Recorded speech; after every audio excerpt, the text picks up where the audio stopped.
episode of Surviving the Survivor, we bring you the best guests in all of true crime. Don't forget to subscribe and smash that like button. Here's your host, Emmy Award-winning broadcaster, Joel Waldman.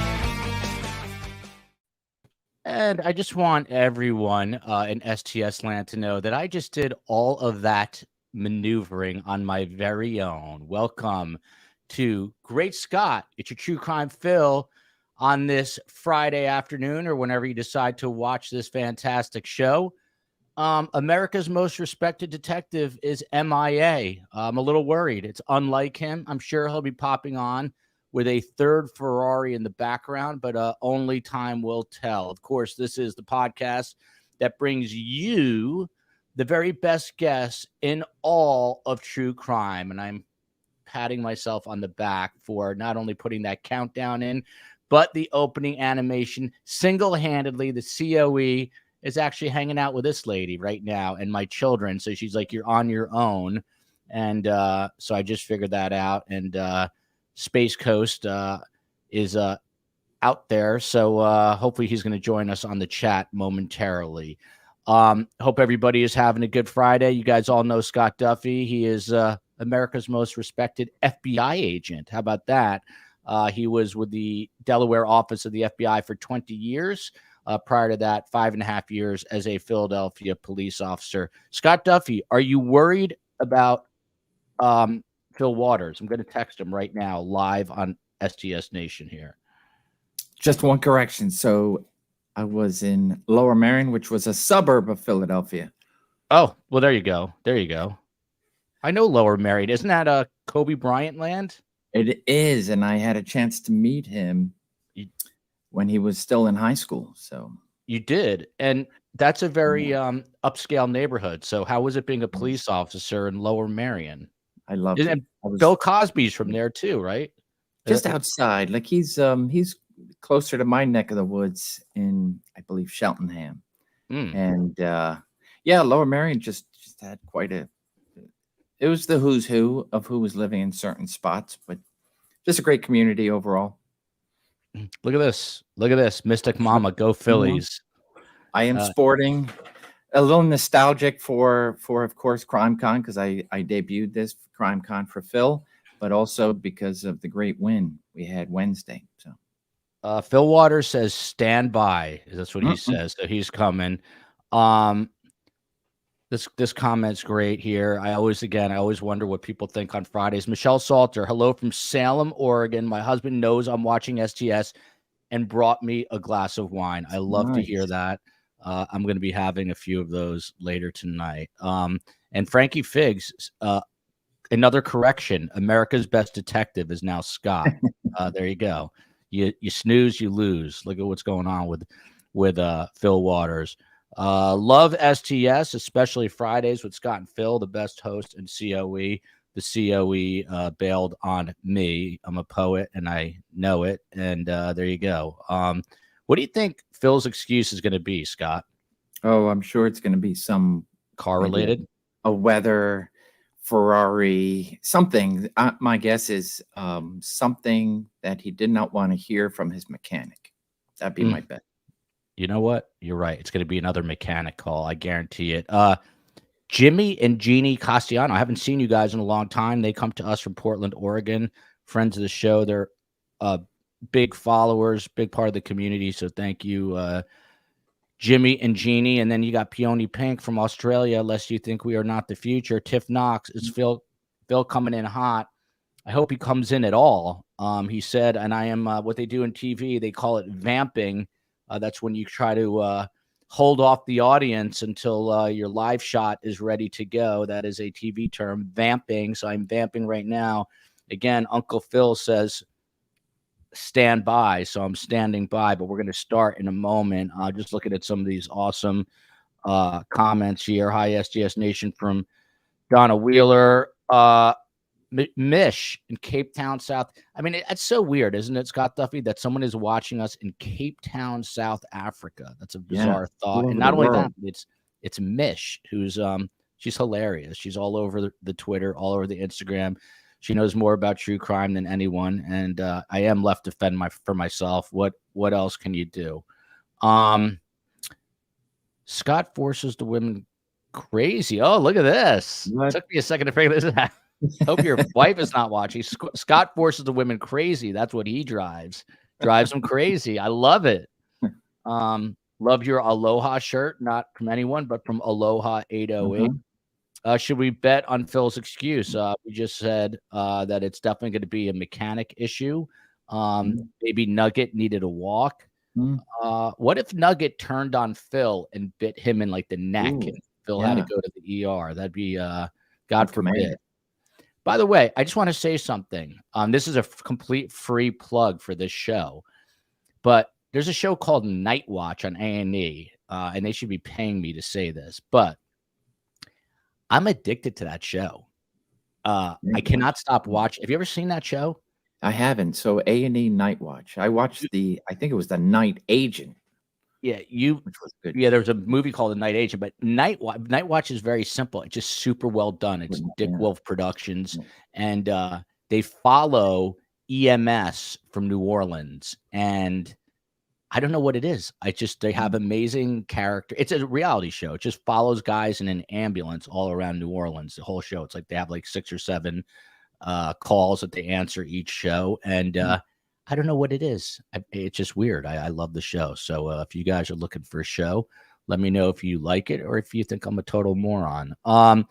Maitri says, my favorite guys, Fridays are the best. Joel, Darling Scott, and Uncle Phil, where are you? I look forward to your Friday chat so much. Awesome shirt, Scott. Watching from Switzerland. My grandmother lived in Switzerland. I used to go there every summer to Lausanne. Hi from England. My favorite, Mabel. Of course, my beloved Mabel Rose. Look at this. Scotland. Jimmy says that they have been watching so many new cases. It's hard to keep up with. Hello from South Africa. Look at this. Hello from Denmark. Wow. Agent Duffy. Terrific matching shirt and glasses. Looking good. J. Thomas Reset. I want to see Phil sitting in traffic, stuck behind an old VW bug in his Ferrari, revving the engine, fuming. Paints a picture. Very good. I don't want to say that I don't want to see that, J. Thomas Reset. That would actually be kind of funny. I don't think Phil would be happy. On the Big Island, don't think there's tons of traffic. In Houston, that could definitely be. Look at this. Look at this from Laura Waldy. Night Watch is awesome. Future says, I like Night Watch. It's a great show. I don't know why I love it, but I do. And I'm one of these guys that I'm like a squirrel. Like I collect my little nuts and keep them in a corner. Like I'll only watch like 1 or 2 episodes. Whereas the COE, she doesn't care, but she would watch. Like if it's a show she likes, like Indian Matchmaking was on. I left the house like 14 hours later, I come back and she's still watching it. She binged every episode of that, which I have to say was a pretty entertaining show. Hello from Poland.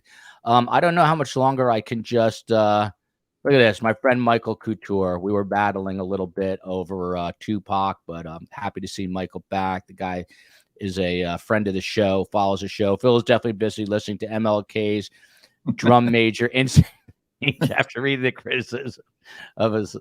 Thank you for that, Michael. I like that we can, I don't know, have our differences a little bit. Tolly here. The crazy thing is that Nugget isn't Phil's biological puppy. No, he did not give birth to Nugget, as I gave birth to Mabel. You ask my kids, and they will tell you that Mabel came out of my belly. I wonder what her true parents feel about her being a star. We have to ask Nugget that question. Millie D, love Night Watch. All right, I'm just going to get into this here because look at this. Maria from Spain. Is that archetype Maria? Let me know, Maria, if that is a different Maria. J. Thomas Reset says, I like Night Court. I feel like Scott Duffy would have liked Night Court. Yep, that was good. Yeah. I had that intuition. The original, because I know, didn't they come out with a remake? Just this is I don't. Yeah, you know what? I think they did actually. I think they did, and I think didn't the guy die recently? Tall, bald guy, the bailiff dude. Yeah, right. And I think some of the returning characters, but look at this. Oh, here we go. Here we go. Here we go. And you know what? Now he's going to have the audacity to tell me to flip you guys. Are you? Wait, no. Is Phil usually down low? Is Phil usually? No, this is all right. This is my normal spot. So Phil, for 10 minutes, I've been basically talking about nonsense waiting for you. And Well, you're hold good at on, that. hold on. The Thank odds on goodness you're good at that, Joel. the odds on bets are that you were on the call with your Ferrari mechanic. Is that true? Well, that's correct. What do I So get? predictable, Phil. What do I get?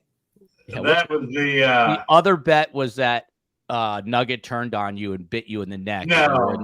Nugget No. would never do that. No. Okay. It was a between talking to lawyers and on some cases that I have, and then the phone call that I was just on when you sent the text message was my mechanic here, so I have to go pick up the 308 tomorrow morning.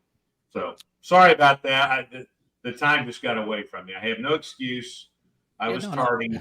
So Phil, you have every excuse in the world. But what's wrong with the red Ferrari? oh, nothing now. No, nothing. Now. What was wrong with it? Why is it in the shop? Well, the oil pan needed to be worked on a little bit, and so that was done. And then my fans up in the front that cooled the engine down, one of them wasn't working. That had to be fixed. And then my parking lights on the front bumper and right turn signal weren't working, so that's all done. So it is all back up to speed, and the world is wonderful in Ferrari land for Phil. I'm happy to hear that. Shelly Raposa, there were a lot of questions thrown our way in your 10-minute absence. Joel Well, Scott, you'll just have to take it out of my check. yes, I will. Joel and Scott regarding CrimeCon. What was Poot like? Dick Harpootlian. I did not attend his talk. I did not have time. Both Scott and I did speak to him for a short time, and so did Carm. Carm, I think I mentioned this on a previous couple of shows. She unintentionally insulted him by calling him the wrong name and then asking him if he could play an instrument the way Creighton Waters can. And again, I asked Carm, why would you unintentionally insult him? And she looked at me and said, unintentionally, meaning that she was doing it purposefully all along. But what did you think of Dick Harpootlian and Scott Duffy? You mean like when you met him? The talk? Oh yeah, no, just him and so many others. It was just, I was just, I think I was in starstruck most of my days there. So, yeah, I love them all. Yeah, he was a nice guy. You know, he was a decent enough guy. I think that Scott and I may have caught him, and I mean this with all utmost due respect, maybe after like 3 or 4 drinks, because he was a little turned around, and a lot of people asked me that in his photo. But look, he's entitled, and it was a Friday night, and he seemed happy. So I don't know. Who is this? This is Dick Harpootlian at CrimeCon. Someone was asking how Dick Harpootlian was at CrimeCon. The defense attorney for Alec Murdoch. Yes. I was a little surprised if they were all there together. I was too. I mean, given the circumstances under which they're trying to get this court clerk involved in this thing, as though that's going to make any difference. But yeah, that was kind of. I didn't meet any of those guys. In fact, I never met Creighton Waters. Kind of wanted to meet him, but. Carm was not only met Creighton Waters, but danced with him. Again, we're 13 minutes in. I always wonder what a new viewer is thinking right now. If they're just like, is this the worst show I've ever seen? Yeah. Or if they think it turned it off already. Okay.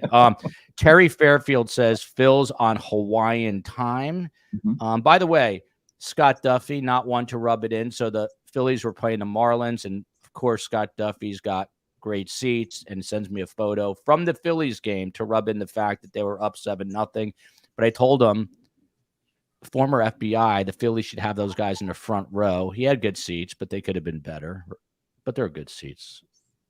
Scott Duffy. All right, let's get into some of the news here. And we're going to start off here with some reporting from a guy named Steve Helling, who's actually a very good true crime reporter. And he's been all over. Fil Waters, have you ever heard of JonBenet Ramsey? Oh, the name sounds familiar. Yes. So she's a young girl who went basically missing and then found dead back on December 26, 1996. Of course, the father, John Ramsey, finds his daughter's body in the basement of their Boulder home. That was 7 hours later that he finds the body. For many, many years, John and Patsy and the son, Burke, who's now an adult, and believe it or not, JonBenet would be 33 years old. It's so crazy to think of that. They were all under the umbrella of suspicion for all this time. John Ramsey, and this is a quote, and then we will get Phil and Scott's take on this. He said, I've got a few quotes from him, and I'm just going to read them because the COE apparently, it's more important to be a mom than a podcast producer. When I asked her to build all this stuff today, she said, buzz off, you're on your own. So here we go. So the quote from John Ramsey: I've been extremely critical of Boulder police.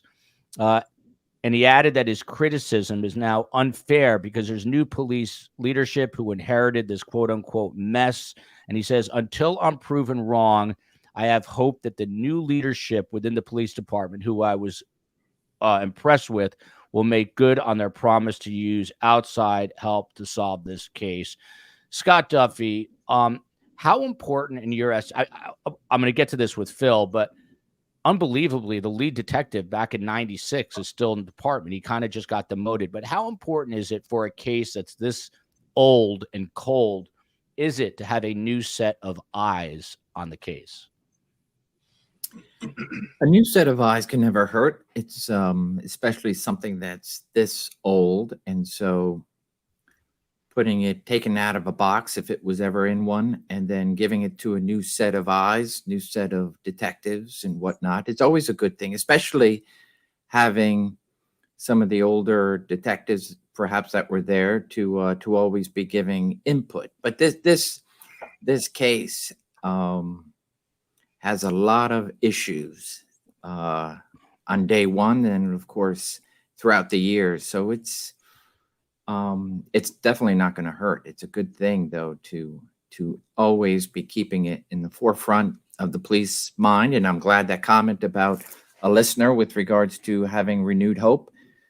You know, we're not perfect, but good leadership, just like at the Gilgo murders, renewed good leadership, put together a great task force that put together a great not resolution, but at least to charge somebody, right? It took new eyes and new leadership. So similar to this, keeping an open mind wherever the evidence leads.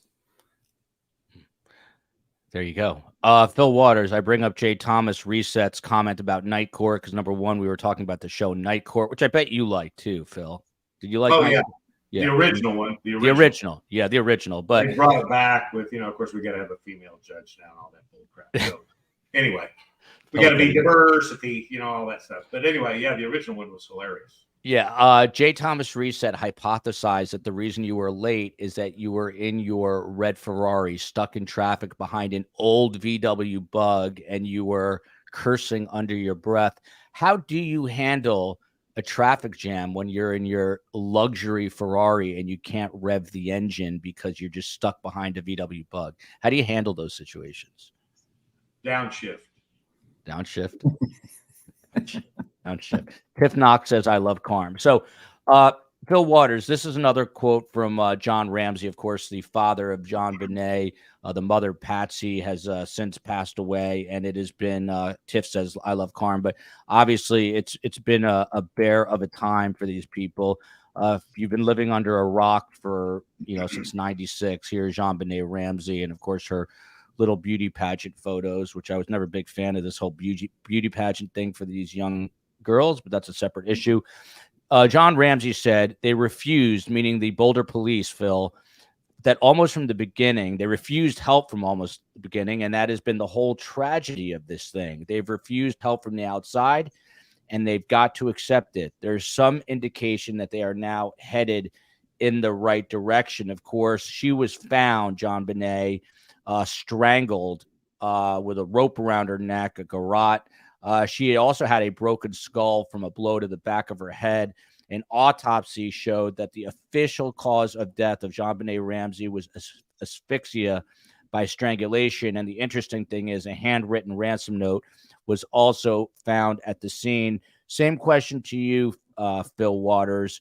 What do you think a new set of eyes is going to do for this case? And then we'll get into the DNA issue right after that. Well, that's kind of the purpose of cold case squads in general, is to provide a fresh set of eyes into these cases that have lingered for so long. And I know in my own experience that I have had cases that were lingering for months, sometimes a year or so. And in a moment, I'll go back and reevaluate those cases and see if there's something that I missed, and or my partner may look at them, so forth and so on. So there's never a downside to a fresh set of eyes. And in what they have developed now in this particular case, which I will say, this is the same thing I said last week that a bunch of people didn't hear, apparently, is that I'm always encouraged and glad when new information comes about that may lead to the solving of a cold case, especially when they are high profile. And so I'm encouraged again with this one. I met Mr. Ramsey very briefly at CrimeCon last year. He was there up on the stage talking about this case, answering questions, so forth and so on. So, and this is, I mean, as a father, this kind of thing he's been living with for decades is it's horrible. And you know, when did I hear you say that he was kind of quasi apologizing for being critical of the Boulder police? A little bit. I mean, no, he was actually just admitting that he had been critical, and that now that there's new leadership, we'll get into who's new there. Now that there's new leadership, he's basically he believes, if I understand it correctly, that he should sort of ease off them now that there's new leadership and let them do their work moving forward. Well, that's very gracious of him. Yes. I would have to say he's showing some grace there, and that says a lot about him. In terms of being critical of the Boulder police at the beginning of this thing and throughout, I don't know if it was last week or whenever it was, but horrible when this thing happened. The police response to that particular scene was derelict, and that's why there's so much confusion over the decades. And again, this new piece of information, I'm praying that that's going to answer the number one question, which is who did this. Phil, how can a crime scene, I mean, Boulder, you know, it's not the biggest city in America, but it's a well-known city. How can a police department botch an investigation so badly? But I guess the same could be asked of Ellen Greenberg in Philadelphia. They let them clean the crime scene. I mean, how does that happen? Don't there have to be absolute protocols in place, Phil? Well, there are, and that's kind of apples and oranges comparing that scene. But this one, I think I shared that the chief of police at the time in Boulder was a former deputy chief in Houston, the Houston Police Department, Tom Colby. And you would have thought that he would have brought some of that experience to that department to shore up maybe some places that needed some additional training or protocol, that kind of thing. But any department has to recognize that when you have a homicide scene, the first thing is you secure it. That should be the basic function of the primary patrol officer that shows up at that scene, is to find out what's happened, get witnesses, which is what you have at that moment, maybe potential suspects, possible suspects. They need to be removed from the scene, placed in separate cars, interviewed separately by the officers responding so that they can provide information to the homicide intake desk about what they're going to send a pair of detectives out to. So that whole scene was compromised from the beginning. And I've seen the interview with the detective that was sent out there initially, and her story is that she was not allowed to do the things that she knew she should have done at that scene for whatever reasons. High profile, upper income, upscale neighborhood, whatever decisions were made back then to excuse me, to minimize what they were going to, did not serve this investigation well. And then at the end of it, it doesn't serve JonBenet well. It doesn't serve that family well. And it certainly made the Boulder Police Department look like a bunch of buffoons. And then it just continued on. I mean, the DA, it just continued to be this self-perpetuating, look how stupid we are in Boulder, Colorado when it comes to investigating a homicide. So now it appears they've got someone, as Scott has alluded to, we've got somebody that has taken a handle on this thing in a purposeful way to try to get this thing focused on where they need to be. And as a result, it looks like we've got some new evidence. So kudos to Mr. Ramsey there for showing such grace, but I don't think his criticisms were unwarranted by any stretch of the imagination. Twyla Olson with a super sticker. Thank you so much. We've been waiting so long for this darling to get justice, and hopefully we see it come to fruition. Mish in Cape Town, South Africa. This is the best show I've ever seen. That is high praise. And you know what? I have to admit that I believe the same. And not because it's my show, because of Phil and Scott and just the community. I think that we should be on during the Super Bowl halftime show, personally. I think that's how big we've gotten. I think that's how big we're going to get. It might not happen this year, Phil, that they ask us to, do a show at halftime of the Super Bowl, but it's going to happen. And you know what the best thing is? I feel like we could go up against America's Got Talented or American Idol. We don't have to change our sets. We just come from our low resolution basements with Jaws posters. America will eat this up alive. One thing I have is an understanding of what Americans want and South Africans, and they want this show. Great Scott, it's your True Crime Phil.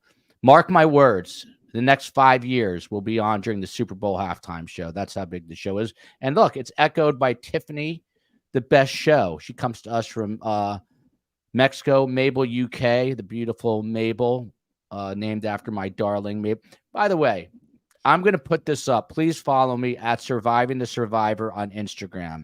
Phil, you say you do not believe in coincidences. Scott Duffy say you do not believe in coincidences. I have photographic proof on my phone. I'm going to put it on Instagram after the show. When my son, Judah, was born, he is now 4 years old. He was born in Los Angeles. You all know that I'm obsessed with my dog, Mabel Rose. Her name is Mabel Rose. I go into my son's delivery room, and you know how the nurses write their names? One nurse's name was Mabel. The second nurse who came in, her name was Rose. And I have each name on the whiteboard. You know how the nurses write their names? Fil Waters, is there any chance that it's coincidence that my beloved Mabel Rose was the name of the nurses who brought my son into this world, in your mind? Is that coincidence? No. Thank you. Thank you. If that's not a sign from the man upstairs, I don't know what is. You have to follow me on Surviving the Survivor Instagram page. I'm going to post those photos. You decide for yourself if Mabel and Rose were the nurses for Judah Mack, if that was pure coincidence or a sign from above. You let me know. And Scott, his son's name is Judah? Judah, yes. Like like Yehuda in Israel, like Old yes. Testament, like Judah.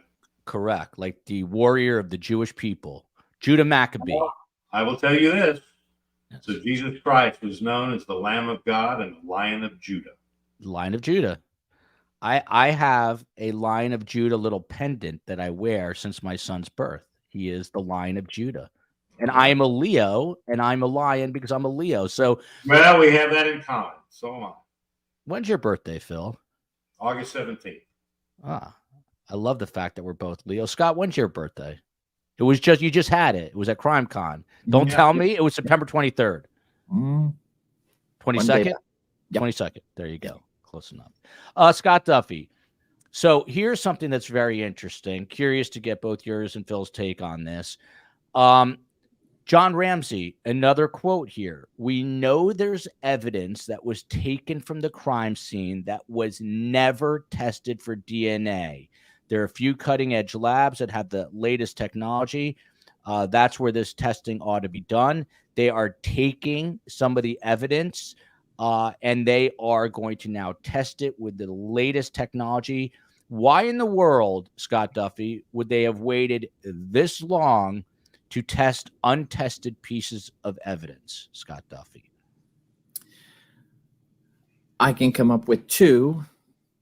First and foremost, you have many blunders, as I think the world knows, of what happened here. So to have one piece of evidence or numerous pieces of evidence not being forensically tested properly is, I think would just follow the many blunders. That's one thing. And then secondary, the fact I say kudos to the police department that if there's not missing evidence, but everything that's been collected that just hasn't yet been tested, then well, good for them. It's never too late.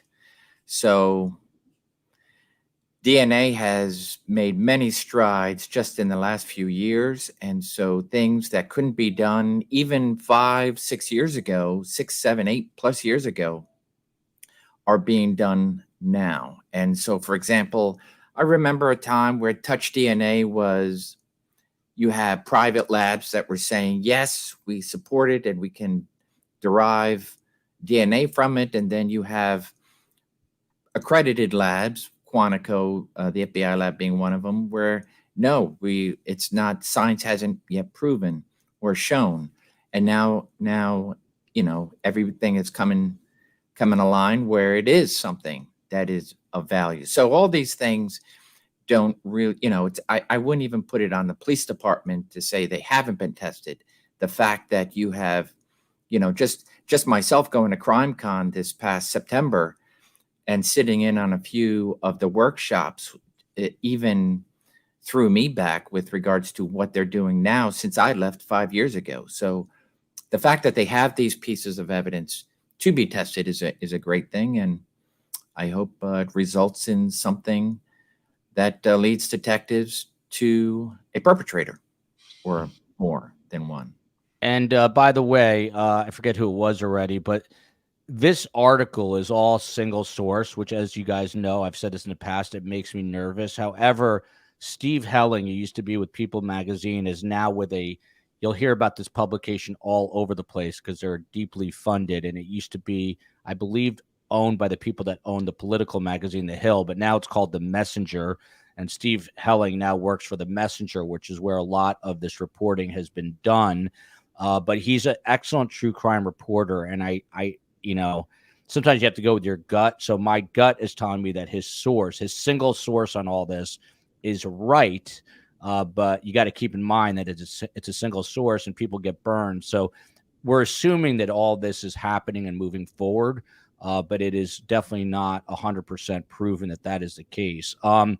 Frankie Fig says, apparently they're looking at Mark Karr a second time, and I've heard that as well. If you don't know who he is, he's kind of a bizarro-looking figure. Looks a little, may he rest in peace, a little like Pee Wee Herman to me.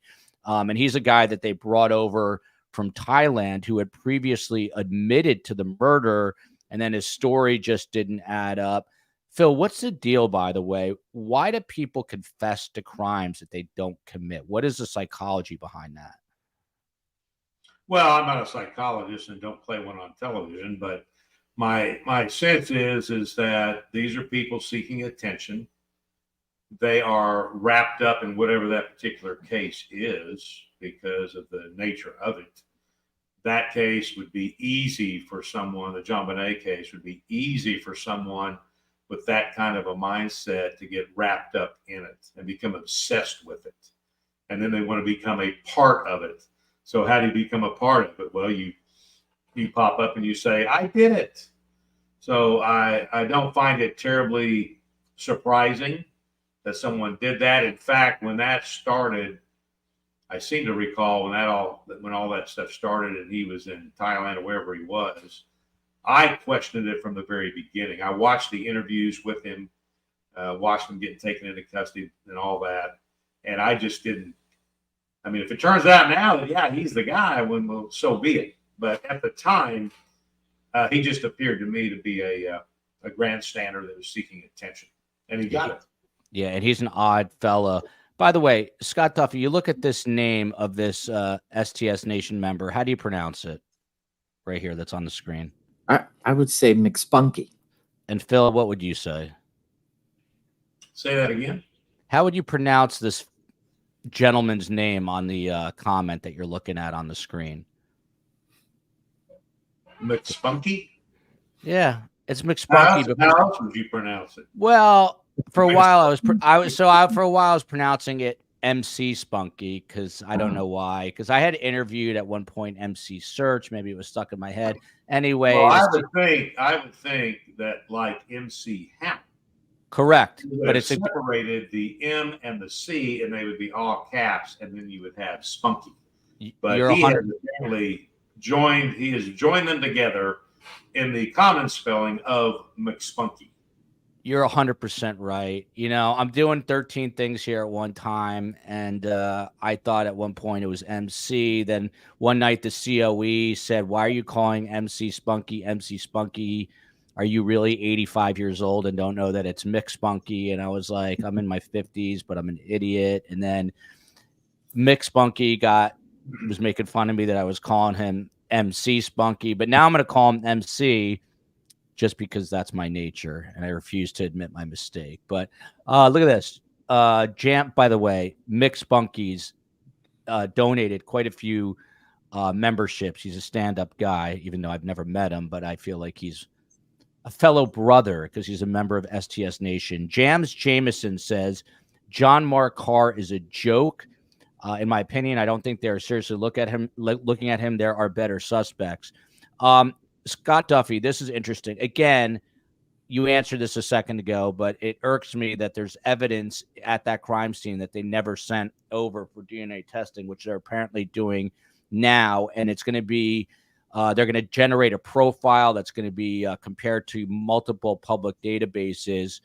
But what's interesting is that the Boulder police now are saying, according to this source, on the record, that they don't expect to learn that the 6-year-old beauty queen's killer was a member of her family. Now, John and Patsy and Burke were all cleared, so I don't know how big a statement that is, but basically they are coming out publicly and saying, look, there's no way the family did this. What does that say to you, if anything, that they're just on the record saying they actually went on to say that the DNA will in fact belong to an intruder, not to anyone in JonBenet's family. What do you say about all that?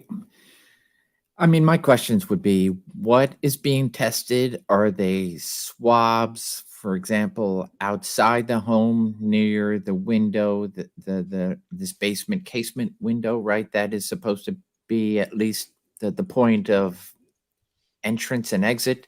I would like to know, like the doorknob. I would imagine the very room that JonBenet was locked in. You know, the fact that of all the other rooms, at least the way my memory's taken me, when law enforcement did a canvass inside the house, they went and looked at every room that they can gain access to. went to go check on a door. It's locked. Don't inquire who has a key or how we could get in. Just move on. And then, if my memory serves me right, that a secondary search at some point later that evening was done to where the father then opens that door. Tell me if I'm wrong with that. So let's take it that this is an outsider, an intruder. So you have, if gloves aren't worn, the fact that you have a known door where the last person who's shutting it is your killer, and so thereby, is that doorknob, would that doorknob be removed, much less just swabbed? So 1996 versus today, I don't know their protocols for a crime scene, but I've also read articles. I'm not sure, and maybe Phil, Joel, if there was ever a statement provided by the Boulder Police Department that said, we are no longer looking at the family and they've been exonerated. I don't know if that's coming from attorneys. No, they were cleared by the police department, as far as I know, and it was back in, I want to say 2008. I might even have it in my notes, but they were cleared. I know that. For as being suspects, or just being connected to any DNA? As being suspects, that's why this is a little weird to me, because now the police are on the record saying that they don't expect it to be a family member where you cleared them, right? So that's the part that's confusing to me. Yeah, I mean, and it's, everybody expects that, oh, we found a gun, so there's DNA and fingerprints all over it, and often there are not. So it's hopeful, but it's not definite that they're going to find something. But I think it's all great information that you have new eyes and new forensic testing. Where that takes them, hopefully, is down a road that gets them closer to the truth. But I'm not sure where that's going to go at the end of the day. I would imagine everyone's happy, well, especially the family, that there are new eyes and moving forward, whatever that means. I would feel better knowing that something came out from the police department as opposed to private investigators or attorneys working on behalf of somebody. Cosmic Shy, thank you for the super sticker. Boulder PD, please release all necessary for DNA for testing. You heard Scott mention the doorknob. By the way, misdemeanor OG, where's the guy who falsely claimed that Mark Karr? It's funny you ask, because I just saw an interview, and I don't know how I know this. He's not in a psych ward. He was living in Thailand when he was brought over for questioning, and now he won't say where, but he's living somewhere in Western Europe. And the reporter who talked to him said he was in a high rise, doesn't know which city, which country, but it is somewhere in Western Europe. That guy has always given me the heebie-jeebies. Is it him? I don't know. But if they can figure out the DNA evidence, that will obviously go a long way for trying to figure out who did this. So, Fil Waters, love to get your thoughts on whether or not it was a doorknob. But before that, so this major shakeup in the Boulder PD was announced after this 27-year sort of debacle. The lead detective, Phil, on the JonBenet Ramsey case, first of all, does it surprise you that the lead detective is still there from 1996? They've been demoted and put on the night shift, and a gentleman named Maris Harold is now the new chief. He comes over from Cincinnati, and the new assistant chief comes from Aurora, Colorado. But the new chief of the Boulder PD is a guy named Chief Maris Harold. First question, the original detective, the lead detective, still there and now demoted all these years later. Does any of that, or what part of that surprises you? Well, the fact that he is still there, what's that, 26 years, 27 years? That is pretty amazing, although I don't know how long he had been there at the time. So, I mean, I retired with 33 years in. So, Fil Waters, do you think that his clearance rate and confession rate is as high as yours, Fil Waters? Well, if we're using this as an example, probably not. I had to ask. Continue. And he I'm got sorry. demoted, right? Did you say he was demoted? Yes. Fil Waters, were you ever demoted in your time at the Houston PD? No. Didn't think so. Go ahead, Phil. I'm asking these questions because there are Phil detractors every once in a while who say, what does Phil know? Phil knows a hell of a lot. Well, you know, I don't care about those. I mean, I don't care what they say. Look at this. Preach Phil from Misdemeanor OG. Phil, I guess I'm goading you and getting you. Well, you're trying to get me to say something that will provoke the haters. No, I guess we could get back in the discussion about rap music. No. That seemed to provoke a whole lot of people, and so again, someone did say a few people, why in the world would you have Phil Waters, a man that does not like rap music, talking about Tupac Shakur? And my answer was very simple. He's a homicide detective. He's a homicide detective. I'm not a music critic. I don't give a flying crap about all that. So so that all was funny. I mean, that was really funny. I was reading, and I was like, you know, it's pretty amazing that that folks, I mean, get so wound up. And I went back and looked at that. I always look at our shows to see if, gosh, did I say something that like that? And I've never said anything like that. And so these folks that come out with the, that I'm this and I'm that and blah, blah, blah, especially talking about a topic that promotes some of the worst qualities of people, and it's popular, it kind of goes to making my point again. These people, I mean, profanity and personal comments, and it was interesting, but we've been through that before, and that's fine. It's just a new wave on an old beach, and bottom line is I don't care. I just find it interesting. So anyway, what was your question? Question is multifold, but first off, there's this new police chief. His name is Chief Maris Harold. He comes from Cincinnati, obviously a big metropolis in America. But the question we were talking about when we got spun off because of me was the fact that this lead investigator still there 27 years later, and he's been demoted.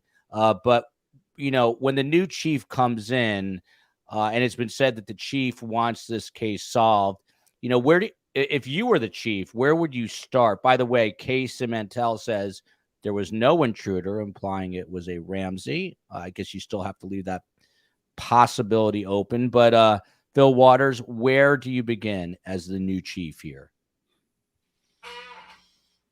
Well, you begin at the beginning, and you find the first thing I would do if I were the chief, with my experience, is I would get the commander. I'm assuming they have a homicide division. I don't know if Boulder is that big. Sometimes they have just an investigative division, and it has components that are specialized. But whatever that makeup is, I would get whoever the commander is, current commander, over the investigative divisions. And I would add, my first question would be, who is your best homicide cop? And if that person is your best homicide cop, explain to me why he's the best homicide cop. And then once we've determined who that person is, or if there's a couple, or if there's two or three, then I'm going to take those folks and I'm going to ask, what was their involvement? Have they had any involvement in this JonBenet case that's been lingering for 27 years? And are they tunneled? Do they have tunnel vision? And depending on what their involvement has been, do they have tunnel vision? Are they able to look at this thing with what we've been saying here, a fresh set of eyes, and maybe work backwards and then come forward again? But I would be asking a lot of questions about the quality of the investigator or detective that we are now going to place in position of responsibility for pursuing this thing now. And we're not going to leave any stone unturned, regardless of what has happened in the past. We're going to start this as though it's a fresh investigation. And those are the questions I'd be asking. Make sure we've got quality people on there. And do we need to ask for help anywhere else? Were there other agencies involved in this that may have some perspective? So this chief, it sounds like that is what he's done. He wants to get this thing solved, and he has put some people on it that have done exactly what he tasked them to do, which was to find a new piece of evidence that had not yet been examined. And Phil, you're going to tell me you have no idea because you're not inside the investigation, but if you had to guess what kinds of pieces of evidence they are examining for DNA that they would not yet have already examined, what would be some of the first things that come to mind that you think they might be testing now? Well, I have no idea. I knew you would say. Having said that, yeah, you know, because when DNA is tested on an article of clothing or an instrument of some kind or a weapon, that kind of thing, there's always the danger that you're going to dilute the DNA, the sample. You're going to use it all up. And when those pieces of evidence are examined initially, it's not like they just throw this whole, like they take, you know, her dress or her underwear and it's just like one big piece that they lump in there, and somehow we get a DNA out of it, profile out of it. So they're looked at meticulously, and to find the areas in which are the most probative pieces of evidence. And this may be the case where they've gone back and looked at those pieces of evidence and determined that, looking at it again with a fresh set of eyes, that we now recognize that there may be some other areas of probative evidence that are going to result in different testing. So, and it sounds like that's what they've done. And I don't know what piece of that came off of. I don't know if they tested another section of fingernail scrapings. I mean, who knows where it came from? But that DNA stuff, it's not like on television. It's not like you run in there and you grab all this stuff up, and then all of a sudden you plug in your computer, and boom, it's throwing up a picture, their address, their phone number, who they last slept with, and all that other crap. So it's not television stuff. It's very methodical, the testing itself is. And then you've got to be concerned about, was there anything compromised? I mean, I'm thinking about how the scene was so unsecured from the beginning. I had a scene where it was a terrible scene. This woman was stomped to death in her own kitchen, blood everywhere. We get a fingerprint off of the stove, and we're thinking, oh yeah. Well, it turns out that I get the phone call from the fingerprint examiner, the late lab and print lab, and they asked me if I know this individual. Well, he happens to be on my squad. So when he was at the scene, I didn't make the scene, but when he was at the scene, he leaned over to look at something, and what did he do? He put his hand on the stove for support and left a fingerprint. So these things happen. And so my concern is they have found this new piece of DNA, presumably. And did they do this initially? Did they go and test the DNA for every officer that walked into that scene or handled any piece of evidence? Because you've got to eliminate people. It's as important to eliminate people as it is to find the right person. So that's my concern here, is that things that were done or not done in the beginning, is this just going to end up being a new piece of evidence that leads us back to a police officer, patrol officer that made the scene, or a detective that showed up? or some other person that was involved in the scene itself that had nothing tied to the actual murder. So it's a complicated business, especially on a case like this that was so screwed up from the very beginning. Anna Lissette says, I had never heard this, by the way. The ransom note is similar to one written when Adolf Coors was abducted in the 1960s, also in Colorado.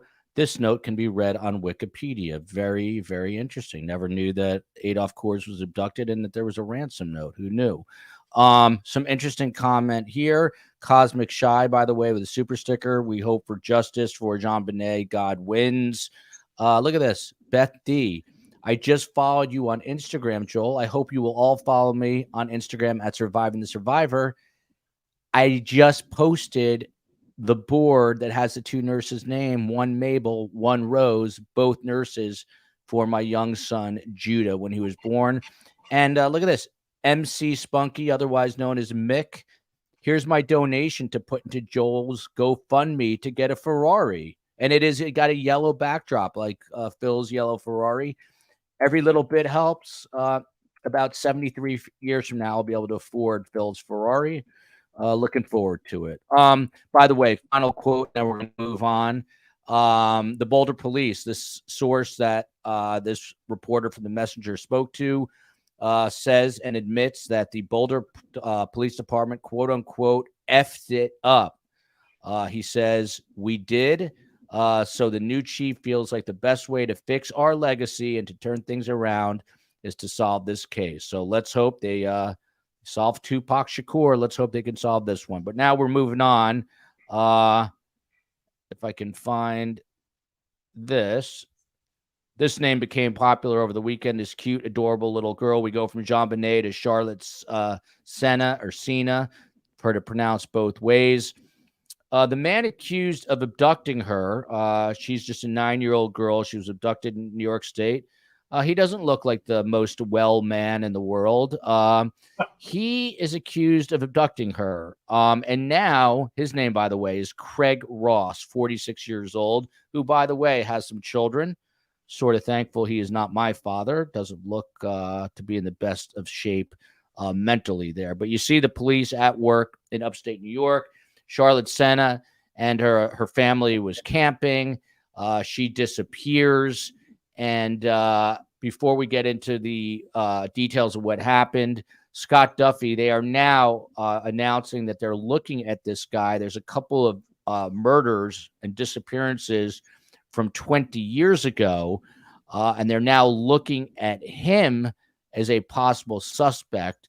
One person was 18-year-old Jennifer Hammond. She was abducted and murdered. And then 19-year-old Christina White. Does it surprise you, Scott Duffy, in any way that they now have this guy who they caught using DNA fingerprint analysis, that they're now looking at him for potential murders in this same area from 20 years ago? No, and as we have talked before, you have here a kidnapping. And so thereby you have to look at this individual for the unsolved, the missing, the potential kidnapping or led to homicides. So it would not at all. You have a new individual now on the scene. And so thereby it allows detectives to trace where he's been over however many years, and then to say what typically similar cases, like this is a 9-year-old as opposed to an 18, 20-year-old. So, and people can change their colors, but it doesn't surprise me at all. They're going to look at all previous similar cases, missing kids, and take a hard look at this guy. And if there is anything in a evidence storage locker room in a police department, now they have somebody that they can start tying things together. By the way, Tiff Knox says, how old were these nurses, implying that Mabel and Rose are old lady names? There were 173 combined. No, I have no idea. They were like normal people. Yeah, maybe a little bit older. I don't know. Like not that young. I have no idea. Fil Waters, to you. Just kind of reading through this, in passing, there was a statement that said that ransom abductions are extremely rare. Have you found that to be the case in your investigative work? Is that true, that very infrequently people ask for ransoms?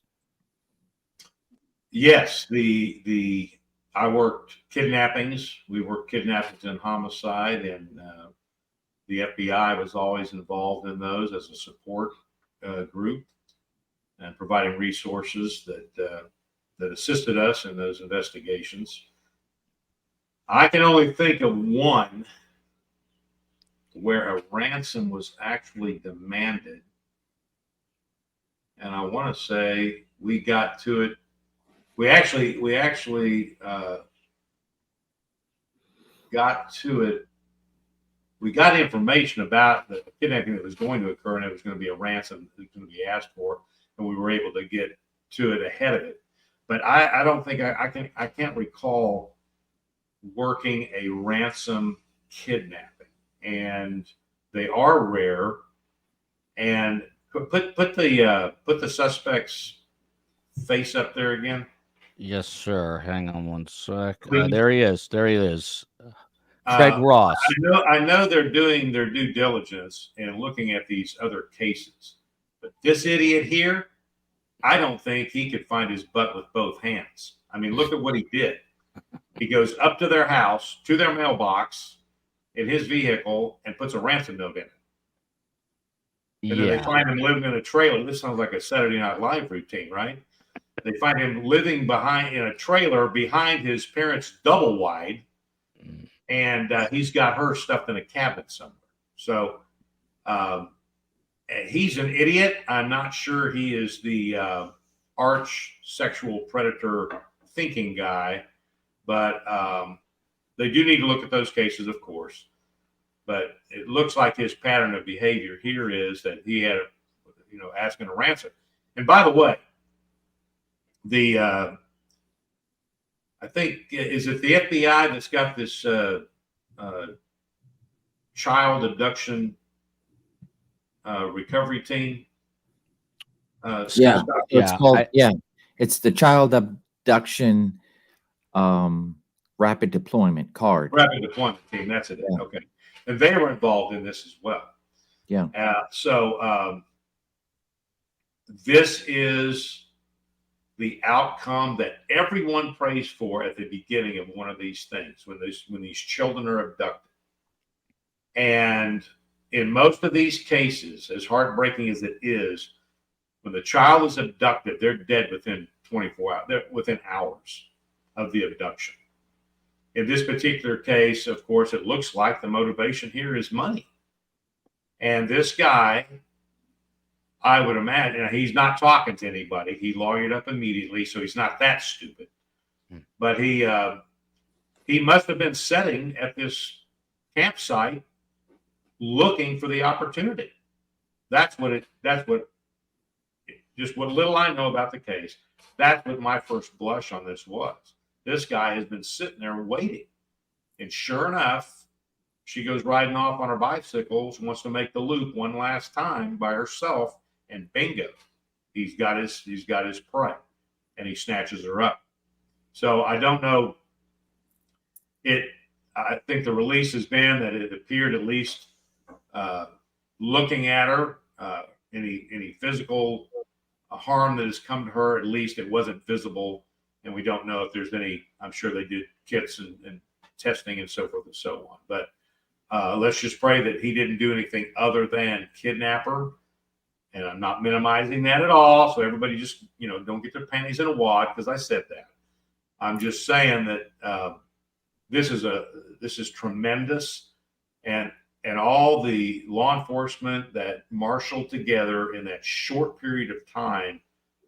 And they had, immediately they had surveillance set up on the parents' residence. And that's how this thing happens, right? This detective this is what I've read, the detective that set up on the house, it was his shift, and he was watching people deliver things to that mailbox. This guy, this only comes from working the street and developing those instinctive skills as a police officer that led him to do some follow-up on that guy. That didn't look right to him. And so that ends up ultimately, I believe, ultimately leading to getting him identified and so forth and so on. So, but the bottom line here is kudos to law enforcement that came together in such a mighty way to find this little girl alive and get this guy in custody. So it's one of the outcomes that we always pray for, and it's just very rare. And I'm so thankful for that this has happened, and for the family and that community. That's just I mean, you can't say enough about the results here. Well, it's funny you mentioned that, Phil. We're going to get into that in a minute. I know that's going to fire you up, but of course, that very adept police officer already being criticized by the public and the media, and we'll tell you why in a minute. But hang tight. But you knew that was coming. Robin, not reticent about giving a $5 super sticker. We appreciate that very much. Mike Krzyzewski from Duke University is in the chat. Coach K, he now coaches Pilates. He says there's too much chit chat. Get to the case. Coach K may be new here, and he might run the Duke University Pilates team now, but I run this show, and Friday's all about chit chat. So STS Nation, let him know, let Coach K, even though he's taken Duke X amount of championships, that oh my gosh, I am now in charge of the STS basketball team and Pilates team. Look at this. Mick Spunky saying, I hope to make it to CrimeCon in May.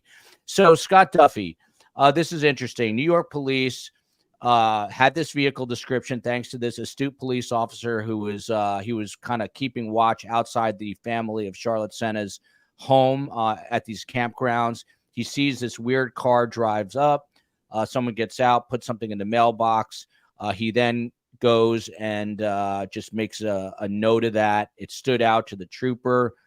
The direct quote from the supervisor here is, one particular vehicle that had slowed and stopped briefly looked suspicious to the trooper.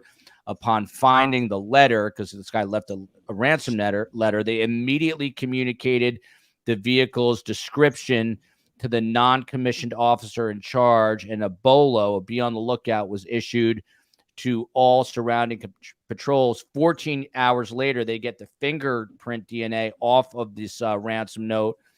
They set up a staging area. They were able to track him down. But of course, the criticism, Scott Duffy, and we'll get Phil's take on this too, critics are now asking why that state trooper who noticed the strange car, why he did not go and arrest this person right then and there. But you have to know that a lot of people were coming up to the house to check on the family, and people were checking in. It was a constant stream of cars.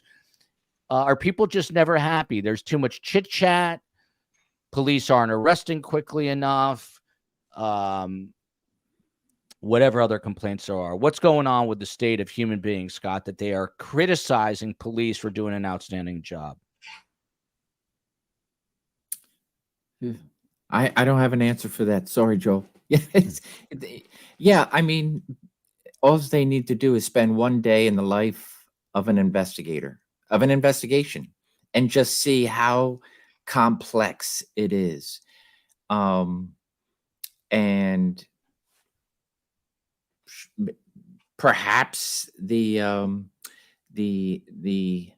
rule was, hey, just make notes coming and going. You have, or just think of law enforcement already putting a police officer to watch, surveil the house, which is a fantastic and probably often left out piece, because a lot of people want to be in the middle, in the inner circle, part of the action.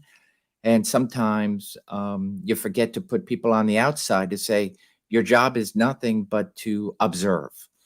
And so all these pieces were in place. And so let's back it up. Let's say the officer did exactly that. Let's say the officer made a stop. Let's say he reads the note, the letter. Let's say all that. So what do you have now? Let's just say everything was different, that he had this girl locked away somewhere other than his house. And so now you're left with somebody who's already proven to have lawyered up. And so now you have a missing child and somebody in place. So it's TV land. What are the naysayers and the guessers doing? And now you're searching for a girl that could have been, and things would have been altogether different. Let's say she was in a shallow grave, and he's like, I'm not telling you.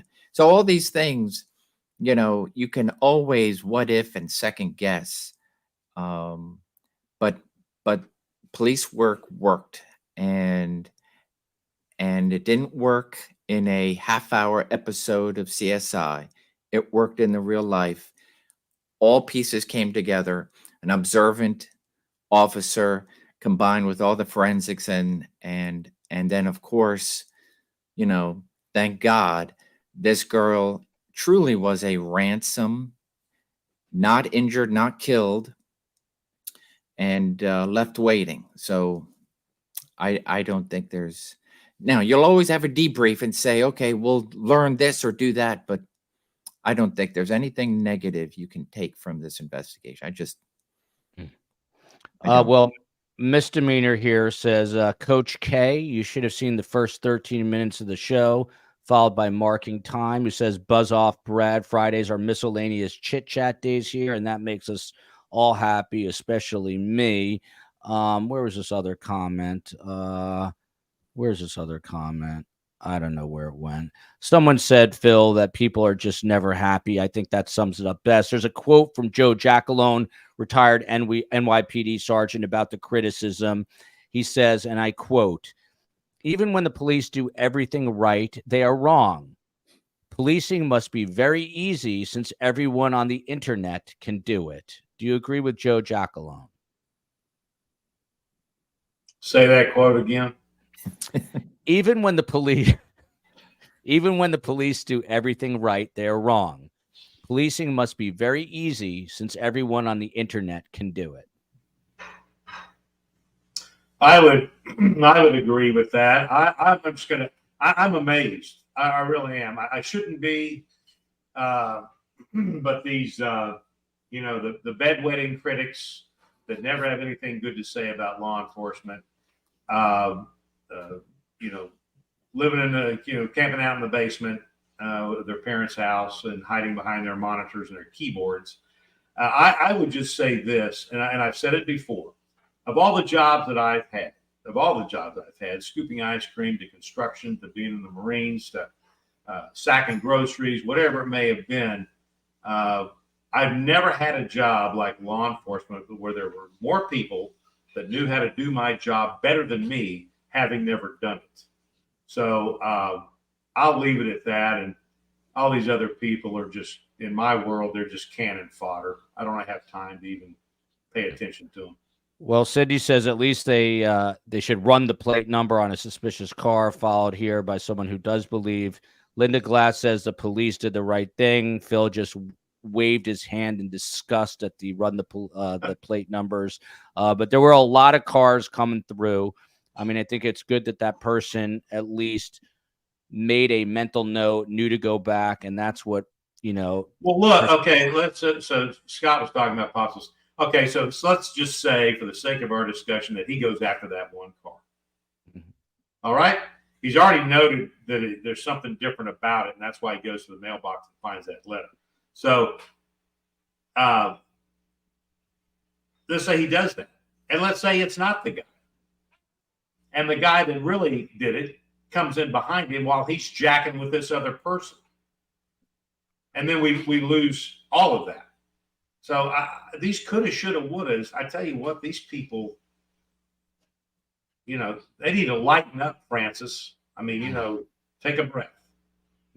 By the way, look, this is a beautiful Friday sentiment coming from Michael Couture, who is a little upset with Phil because Phil's disinterest or dislike of rap music. But Michael Couture says, thank you, Phil, for coming on this pod weekly. I think he says this sincerely, whether I agree or not.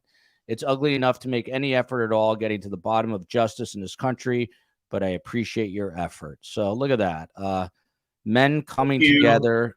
As we would say here, mahalo, Michael. I appreciate that Very much. go. I really do. I really do appreciate that. Yes, very, very good. I was a little harsh on Michael that day. I was standing up for Fil Waters because people said to me, well, why would you bring Fil in? But Fil is a homicide. They want to know why I would bring in anyone who was not a fan of rap music. But the bottom line is Fil is a seasoned homicide detective, and he lent a lot of expertise. Well, you know what? Here, let me say something about that. I don't hate these people because they like rap music. So why do they hate me because I don't like it? See, that's what amazes me about this whole discussion about music. You know, it doesn't matter to me what they like. I could care less. If they want to listen to that stuff until their freaking ears bleed, I don't care. So why are they so concerned that I don't like it? So, you know, these people, I mean, it's kind of amazing to me to some degree that they're more concerned about my well-being than I am when it comes to listening to the type of music that I want to listen to. Well, credit to Michael Couture because he is a bigger man than me. He's coming out. He's saying, you know, he's making amends and peace, even though he doesn't have to. And I love having him on the show a little bit, giving us a $10 super sticker saying, Scott, well put. That's exactly right. As a mom, all I would want is my child back. And we know the percentages is not in the child's favor. Love STS. And then this is a fantastic comment from Cosmic Shy. Stripes movie, Lighten Up Francis, laughing my you-know-what off. One of my dad's favorite lines. That's a great movie, man. That's exactly right. Lighten Up Francis, one of the best movies. All right, switching over to a depressing Friday topic. We've covered it a lot.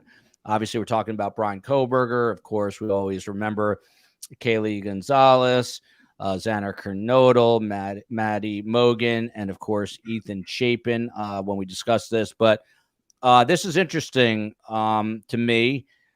There is a investigative reporter who covers true crime, who's also a PI. He has a book out now called The Night Idaho Slept. It's written by J. Reuben Appelman, and he spoke to the surviving victim's father, DM. I'm not going to use her name, but DM is one of the two surviving victims.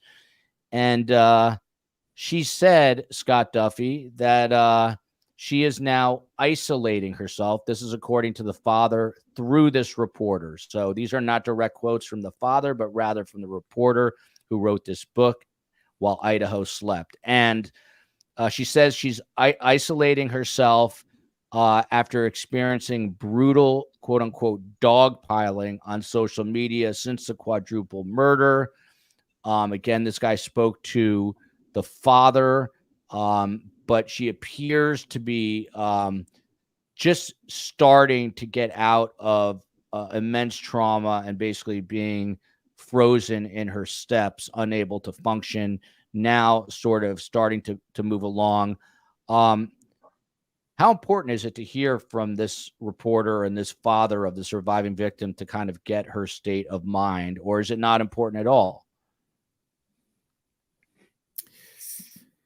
I mean, I've always said from day one that I can't imagine what it's like to be in her shoes and to have experienced what she experienced. So I feel like she was a victim regardless. The great thing is she survived, and he did not, whether he was paying mind or was in his tunnel vision, his laser focus to exit, and so thereby just she was not part of the equation. But yet I felt like she made it into an affidavit. She was important in the investigator's mind to have contributed a little bit, enough of what she saw, timing and everything else, clothing, a little bit about the bushy eyebrows and so forth. So I felt like she did her part, what she could, but I felt like she was getting attacked from so many people, again, like we see here, you know, people coming out against cops because, oh, you didn't make a stop in an investigation. They have no idea what's going on. And so they offer a comment. And so it's nice to know that perhaps she's doing better, but it was enough to have suffered what she found out the next morning of what took place to her friends and roommates, and then to bear that guilt. So I just feel like that's a hands off, and allow law enforcement and the mental health, the victims assistance coordinators to kind of help her in this process. So, I mean, it's tough to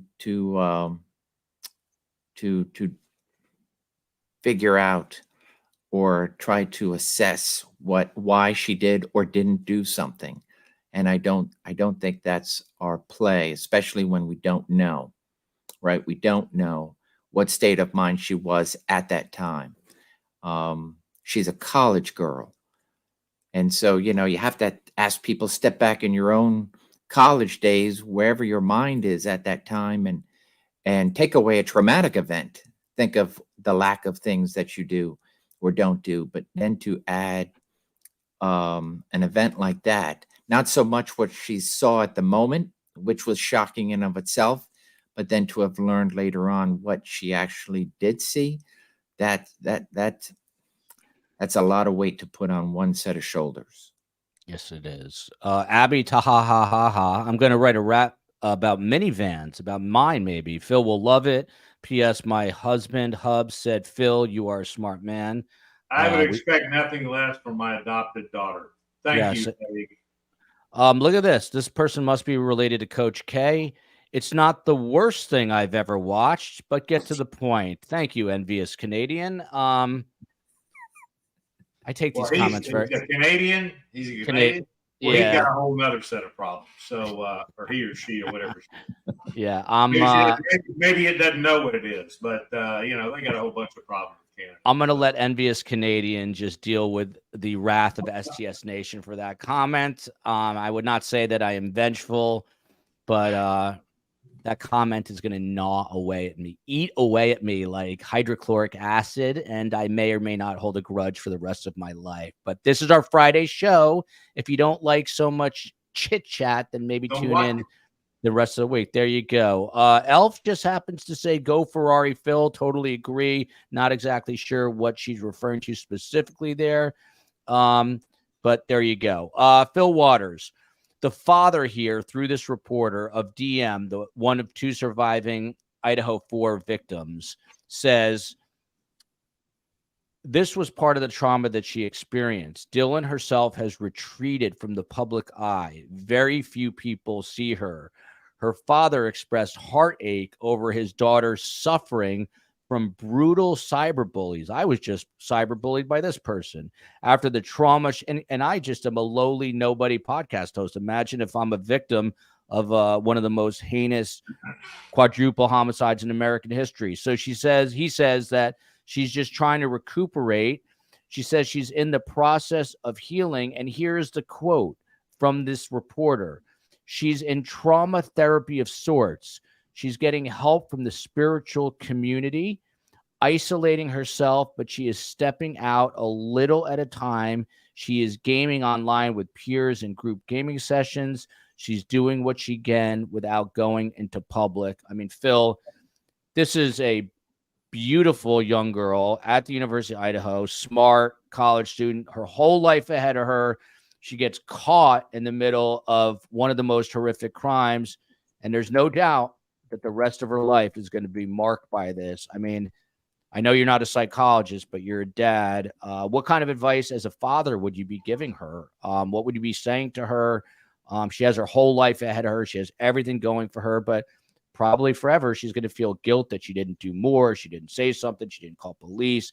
She survived. The other people didn't survive. I mean, this is humans are complicated. How would you address this?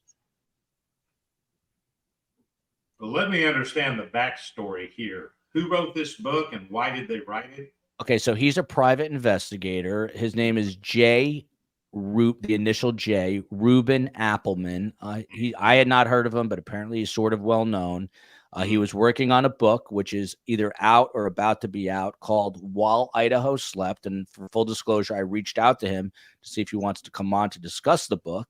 And he's a private investigator and an investigative journalist. So as part of his work, he decided to write a book, and he is the only person to speak to DM's father, the only person. Okay, well, and what's the purpose of him writing this book? What's the purpose? He did not state that. I do not know. I guess to give some insight into what happened while Idaho slept that fateful night, back in November of last year. I don't know. Is there, I guess one of the questions. I don't have a lot of regard for anyone that attaches themselves to these high profile things and decides to write a book. Just me, I don't really care what he has to say. I don't think there's any, I don't even understand the reason for writing this particular book where he is talking about this young woman who found herself in a situation that is going to affect her for the rest of her life. I can tell you, had I been her father and he'd have come to me,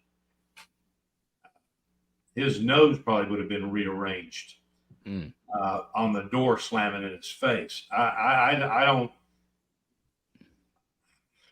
don't know the whole story behind this thing, but it's a piece of literature that's probably not necessary. And maybe after a trial and things are over with, and if this young woman wants to write a book, well, then I can see that, because it would be somewhat therapeutic for her. But for somebody who has no skin in the game, other than the fact that they're interested in this thing, to write a book about this young lady who he's never spoken to her dad, and getting a perspective that in translation, we don't know what it is. I don't know. I think the whole thing is.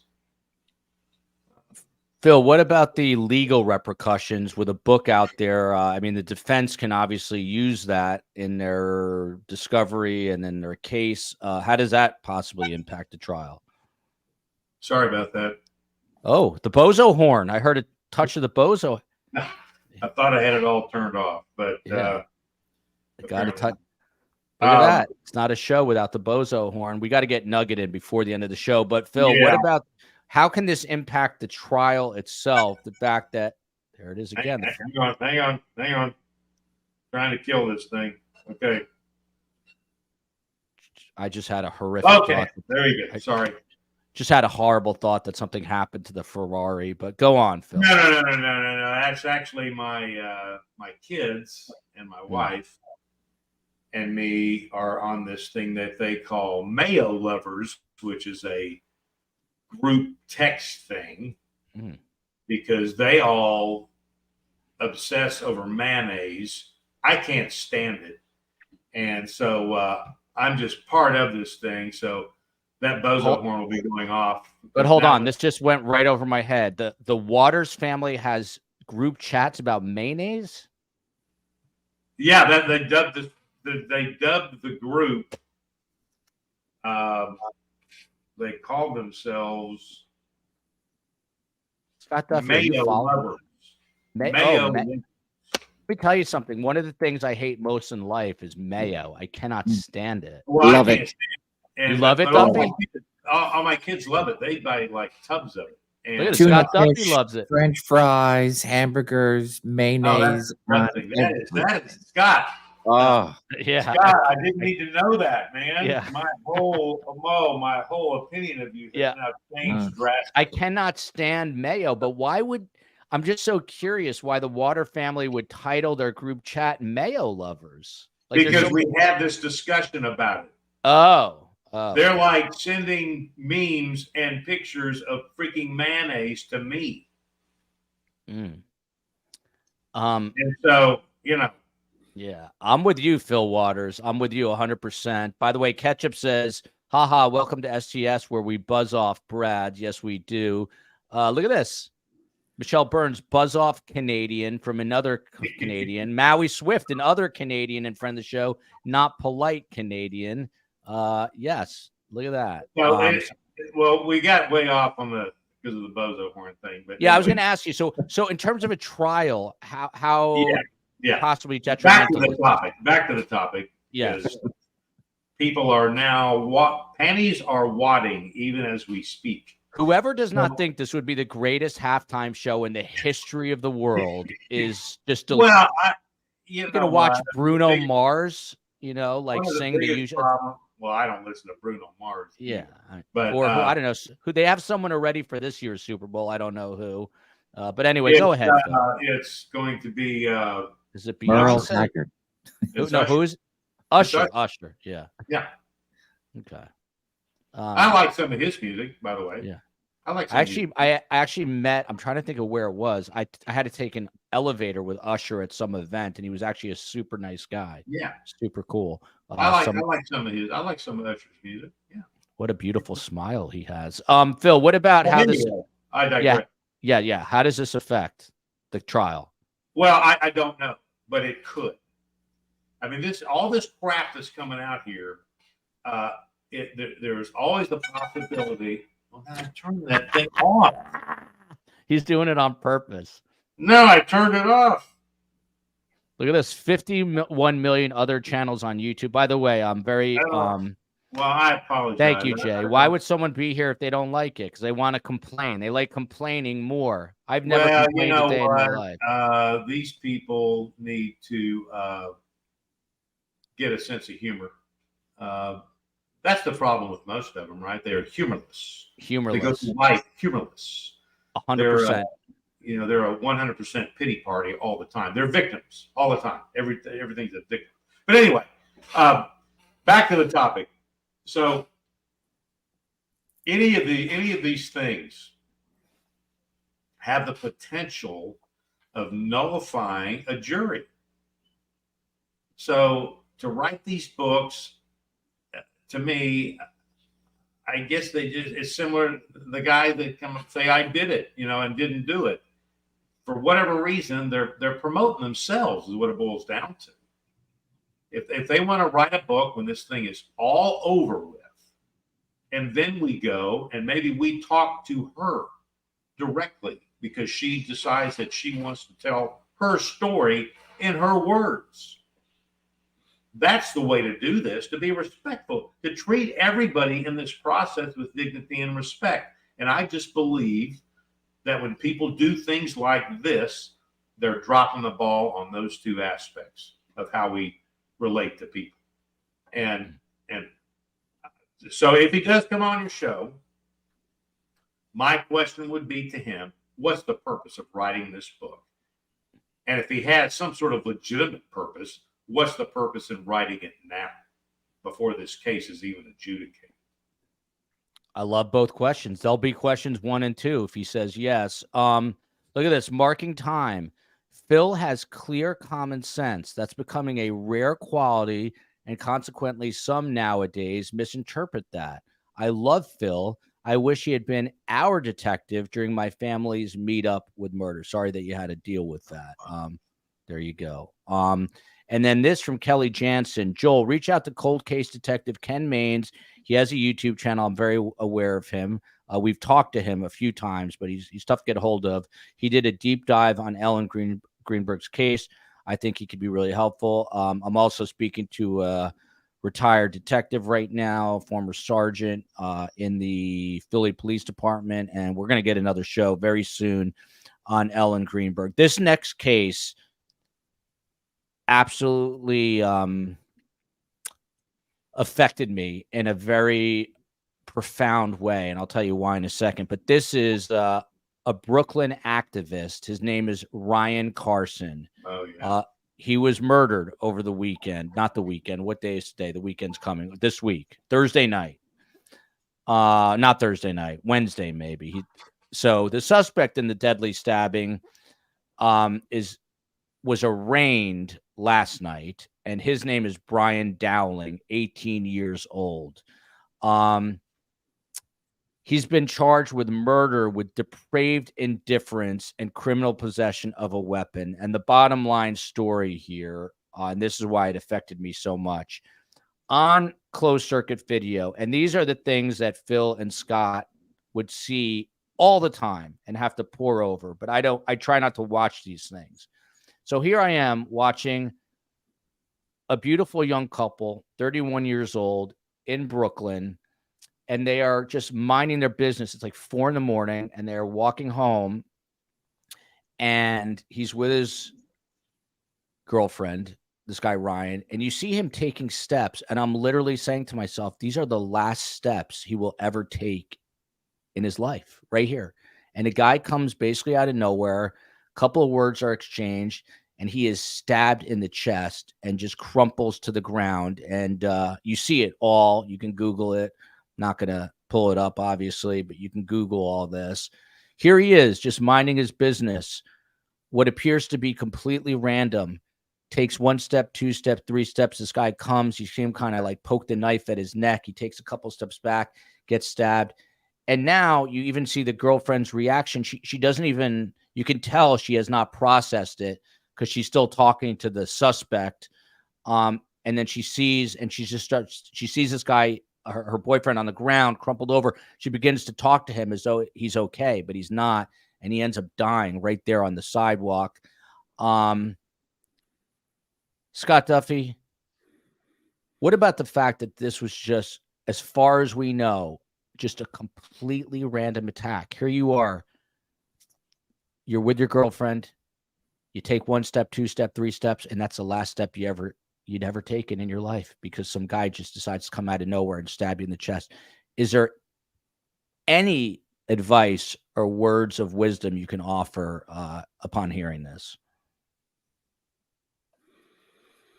How much time do we have? Another 7 hours. Yeah. This is a full, and just this explanation of this last crime piece can pretty much sum a lot of what we've been discussing with regards to the victim of who witnessed Koberger leave, to the police officer who witnessed. We're talking about things that you see and you're not yet processing. And here, you have a college girl going back who sees something that's out of place, but not quite. She doesn't know what took place. And then here you have the girlfriend who witnessed the absolute horrific, violent crime take place. And you don't see what people think that would be the response of a witness or a victim. Because I too can see almost her. You're absolutely right. She hasn't yet processed. But she's also extremely brave. She's not running away. She's not running down the street. She's not even, doesn't even seem to be putting up a defense. And so because she is not, she's not seeing what just took place and what just took down her boyfriend. So it is unfortunately just yet another horrible crime that seems to just be unraveling more and more throughout not only this country but everywhere. But I think, as Phil, maybe I a little bit less, but because we've seen and people, the depravity of so many people and the roads that are chosen for them or not so, right? And I say mental health, it's not so much a chosen road. But the, to realize that life absolutely can be cut off and it is your moment. I mean, this, if people ask, well, why do you believe? Why do you have faith? This is it. I think law enforcement has increased my faith as opposed to staring down the other way and saying, well, if the good Lord allows all this to happen, then I don't want any part of it. No, I believe that it's just everything we see and witness is an absolute testament to it is that bad. And so what are you going to do about it to make it a little bit better? Not only that, but to realize what your own life is about, and that it can be over a second later. And you can see it. It's very difficult to witness somebody who is entering the last few seconds of their life, and for their soul to have departed this world forever. It's just, I say, hug the ones that are close to you each and every day. Tell them you love them, not only for their sake, but for your sake. And because, and we've said it before, tomorrow is not promised. So just unfortunate that life does come to an end through somebody else's violent act. If only we could remove that, what a world this would be. Beautifully said, Scott. And that is what profoundly affected me, Fil Waters, is literally watching the last steps of a human being's life, literally in the prime of his life, 31 years old. I did see reports of this. Mark says, and he spit, meaning the suspect, on the girlfriend. And the police officials say that this guy, Ryan Carson, put himself between the stabber and his girlfriend before the fatal attack. So he got in the middle to protect her. He said that there were no prior interactions between Carson and his girlfriend and the suspect. So they literally just did not know each other at all. We've got this video. It is being quoted by a former NYPD chief of detectives who's an ABC News contributor, saying that this is a rage homicide. It's rare in New York City. I don't know how rare, and thankfully so, but a terrible incident. Just walking down the street, you get stabbed to death. That's really dangerous for the city to incur.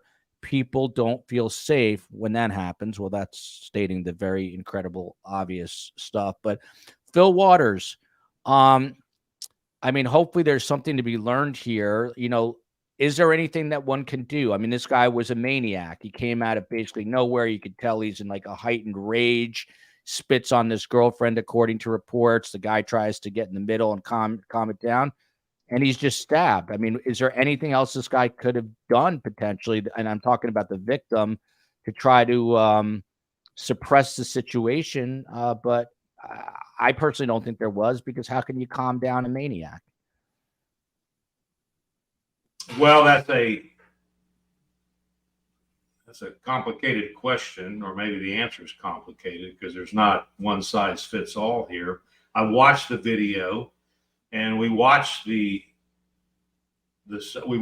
evildoer, because let me say something here. Scott's already going to get him going when he mentions the word faith. But so I'll just build on what Scott's already said. Look, here's the bottom line. The world is black and white. The world is right and wrong. The world is good and evil. What you're seeing on that video is an act of evil. Mental illness and all this other crap that people try to make excuses for, that this is a mental illness problem. It's not a mental illness problem. It's a spiritual problem. It's an evil problem. And this person, if you watch that video, and I've watched it 2 or 3 times, you see the perpetrator, you see this guy walk past them while they're sitting on the bench. I mean, the first thing I saw was when he's walking by and he's hunched over, that guy, there's something, and I wasn't even sure that was the guy that eventually commits the act. But the first thing I picked up on was this person walking by them as they're sitting on the bench. He is hunched over. He is driven. He's going somewhere with a purpose. That person. And then he ends up being the one that walks down to the end of further down the sidewalk and starts kicking a bunch of trash cans or something. He's already in a rage before he even confronts this young couple. And then he gets focused on whatever he's mad about, whatever he's angry about.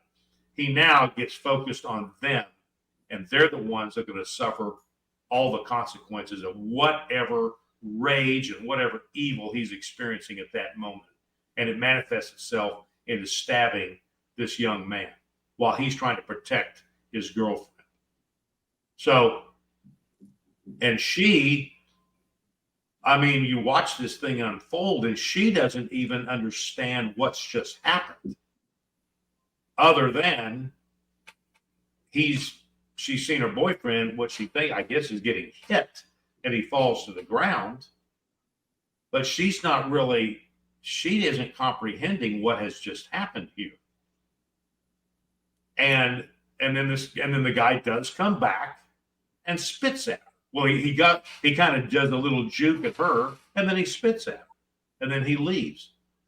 And it's amazing, you know, whether you want to believe it or not. The devil rules the earth, and he's down here, and he's doing exactly what he's doing. And these acts of evil, he roams the earth like a roaring lion, seeking to devour souls. And that guy that did that thing apparently has had his soul devoured.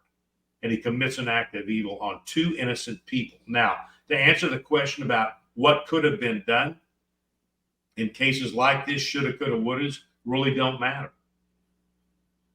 I mean, my take would be the first thing that would have prevented this from happening is don't be out on the street at 4 o'clock in the morning. That is, you're setting yourself up. I used to tell my kids, there's nothing going on in the city of Houston after midnight that you need to be involved in, period. and as much as it's just atrocious, but this is a consideration. And then the other thing would be is go get a carry permit. But this happens in New York City, right? Yeah, you're not getting a firearm in New York City. The crime in New York City is out of control, like it is in most major metropolitan areas in this country, because of weak-kneed politicians who want to favor the criminal over the victim. Mm-hmm. So you're seeing the results of all these left-wing liberal freaking policies in these cities. By the way, I got to say, on top of that, adding to that this DA Larry Krasner, who just won re-election in sort of Scott City of Philadelphia, the guy is letting these people have been looting like crazy in Philadelphia, breaking into stores, and he's letting them off with a slap on the wrist, but does not investigate a homicide that happened in 2011. So the irony is delicious there. Look at this. Get ready, because this is the type of thing. The other thing is, like I said, get a carry permit, but to get one in New York City, it's impossible. It's almost impossible to do. And they, so I mean, there's a lot of things that could have happened here. He could have just, my sense is in this particular case, though, even if he had retreated, even if he had taken his girlfriend and said, "Let's go the opposite way," he was coming after him. Pursued him. He would have pursued him. Phil, let me ask you a question. When he approached him, so yeah, I'm just telling you, it is heartbreaking to see something like this happen, and. You can thank defunding the police. You can thank for all these things that are being done now to facilitate the criminal and the activities that they engage in. So we've got to. This is the kind of case that I would take, and I would watch this kind of thing, and it would make my blood boil. Yeah, this is so unnecessary. The taking of this life, so unnecessary. And it's very disturbing to watch. Phil, I got to ask you, because I don't know the answer to this. If it was you and not him, God forbid, but you had your firearm with you, at what point would you have removed your firearm and taken aim at this guy? Because it went on for not long at all, but a few seconds, and it happened very quickly. He came at him once and then came back and kind of nicked his neck, I think, and then stabbed him in the chest. But would you have immediately removed your firearm as soon as this guy made forward movement toward you? Well, the minute he turned, if it was me, yes, I'm asking if it was you. I wouldn't have found myself in that position to begin with, but let's just say I was. The minute he turns his attention on me, he's going to be looking down the business end of a 45. Oh yeah. Mm. And Phil, does this surprise you? From D-Mart, he cried in the police car when arrested, tears running down his cheek. Okay, he's crying for himself. Mm-hmm. that's completely self-absorbed, a selfish act. So, you know, I'm sorry, crocodile tears mean nothing to me. I've seen them 1,000 times. There you go. Last story, sort of a fun one, if you can say that, to end off a sort of rough week for me, everybody. Not going to whine and complain to you. I reserve that for my beautiful mother, who tells me I better stop or she's going to disown me. But it was a rough week. It was high stress. I don't know why, but I like to be stressed out, and it's a bad place to be. I don't recommend it. Be like Phil. Be happy, wear Hawaiian shirts, and live in Hawaii and hang out with Nugget. But here's this final story. It's not really a crime story, but I'd love to get Scott and Phil's take. An Airbnb renter is now dubbed, as she apparently refuses to leave a multi-million-dollar rental in Brentwood in Los Angeles, as the tenant from hell. That is what they're calling her. There's a homeowner in Brentwood. His name is Sasha Jovanovic. He's a successful dentist. He has this beautiful home in Brentwood. He rents out. He has a dental practice. He rents out sort of a guest home in Brentwood that has this unbelievable view to a woman named Elizabeth Hirschhorn. Elizabeth Hirschhorn went to Harvard University. The quote says, when Elizabeth Hirschhorn's Airbnb stay ended in April 22, she just simply didn't move out. She's been living there rent-free ever since, and she refused to budge unless this landlord paid her a relocation fee of $100,000 for whatever reason. She says she was not required to pay rent because the city had never approved the unit for occupancy, and that its shower was constructed without a permit. Keep in mind, she went to Harvard. She's no lawyer. I don't think she might be a lawyer, but she's smart. And so she's using these code violations. And now she's actually suing the landlord. The landlord says, I tried to be a kind host.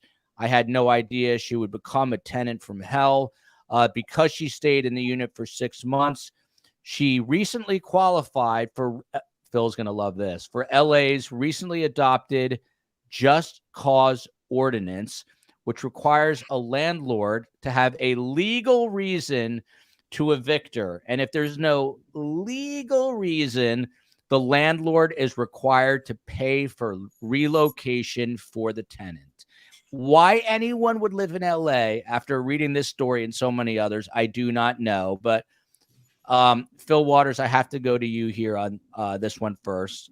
Let's say this was you, Fil Waters, and you had a woman living in your rental guest home, and she was now suing you and making you pay $100,000 to relocate her, refusing to leave off the premises.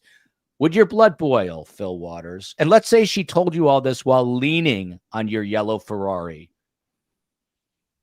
That wouldn't happen. I tell you what, this is just another, I guess this is, and my niece lives in LA. By the way, the COE says I intentionally rile up Phil. I really don't. This is just an interesting story to me. I really don't, but go ahead, Phil. But I will tell you, this is a perfect example of how out of control the rights of law-abiding citizens have been removed from them. So apparently in LA, and probably throughout California, who has the largest population of homeless people in the country, by the way, this is their answer to homelessness, is to put people or allow people to stay in homes that they do not own, did not build, did not pay for, because they themselves are homeless for their own reasons. This is the inmates running the asylum. This is totally out of control. There is nothing right about what you just described in terms of that property owner. And in my mind, I mean, the fact that in why she's not arrested for at the very least for criminal trespass, I have no idea. It's insanity. And then the other side of it is, of course, it's everybody's tax dollars that are paying for this nonsense. So the solution to the problem is not to let the people that are the problem become more of a problem. That's not the solution to it. So she should have been removed immediately. Police should have been called there and said, you need to leave. He's telling you to leave. And then when she said, I'm not leaving, they should have hooked her up and stuffed her and taken her to jail. And then he can take all of her trash and burn it. I mean, this is amazing to me. Phil, what would you do if you were living in LA and this person would not leave your property? What would you do? I mean, I feel like you would lose like your patience, maybe. It's hard for me to speculate, but I would never live in LA. There you go. So to speculate what I would do, I would never put myself in those circumstances. But that's insanity. That, like I said, that's the inmates running the asylum. So. Yeah, sensory combustion says jail is adequate, affordable housing. Misdemeanor says Joel, stir it up. I'm not stirring it up. I'm merely asking Phil questions I know are going to enrage him. That's all. Well, now, and so let me say this. I have to get my interruption in, right? So everybody, please do. Shook up about that. So let me just say that Scott's peaceful countenance is keeping me not quite as animated as I could be. So just know, Scott, that your peaceful countenance is having an effect on me to the degree that my head isn't exploding. My eyes aren't moving. So there you go. Listen, let's not, color Scott as though he's a complete pacifist. He himself told us that there was once a famous Maui artist drawing his home in the middle of the street, and he spun him around and patted him down. But oh my God! Well, that artist was a victim. That was a victim of Scott's brute approach to law enforcement. Scott Duffy, what would you do? And then we're gonna have to wrap quickly because, believe it or not, I have to answer to a higher authority on Friday nights. And not only that, I have to meet my kids in a few minutes. If I'm not there, they're going to be alone. But Scott Duffy, to you, by the way, I still think this would be. What do you think is the highest Super Bowl halftime show ever? It's got to be like Michael Jackson. I say that STS Fridays, Great Scott, your True Crime Phil, doubles those numbers. But Scott Duffy, what would you do in your palatial suburban Philadelphia estate that in your guest home you allow an Airbnb person and then they refuse to leave, and then the city of Philadelphia says that you've got to pay, or whatever the suburb is, that you have to pay $100,000 to relocate them? What would you do? I think I would find myself in the loony bin with it's just crazy with all these, and I don't know how many, if they're all the states or whatnot, but these squatter laws and these people who, I don't care where they've gone, they know exactly what they're doing. They are fraudsters, and they know how to find their way to somebody's house. And it still boggles my mind every time. It almost seems like every week there's some report of somebody who's taken over a house after a death of somebody, and then they're not allowed to be kicked out.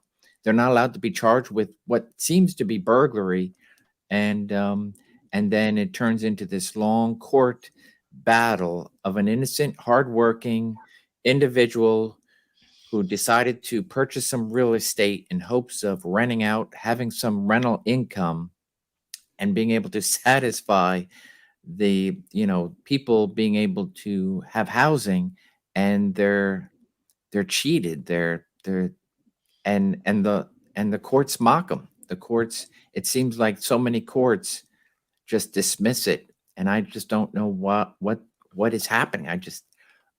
It's extremely mind-boggling, and that this is yet just another case of the rights of a criminal, a fraudster, a burglar who knew exactly what they were doing when they got there and took advantage of somebody. And I believe you can turn people crazy, absolutely. I don't know what we're expecting to have people like that, the owners, and say, what are the limits of your patience? Because we're going to test it, and then we're going to blow the roof off of it, and you're going to do nothing except take it. And that's the law doing that to them. Yeah.